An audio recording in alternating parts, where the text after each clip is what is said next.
This is my iPhone 15 Pro Max. I have been using it for a while now. I think it is almost 2 months or 3 months. I'm not sure about that. But let's take a look on the battery health on my iPhone 15 Pro Max. So let me go into setting here. And then let me click on battery. And then let me click on battery health. You can see it still has a maximum capacity at 100%. And my circle count is at 127 times. I found that some people their phone is already degrade, the battery is already degrade, except for me, because I think because it depends on how you use it, depend on how you charge it, and depend on how you maintain what you are using every day.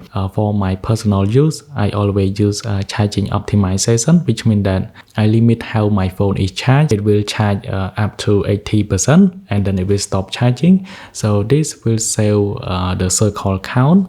And one more thing, because I am not a heavy user, I don't play too much game on my phone, especially like high graphic game or play until my phone is pretty hot. I don't do that.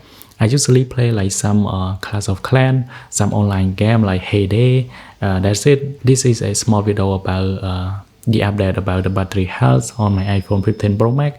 Thanks for watching, and then I will see you guys in the next one.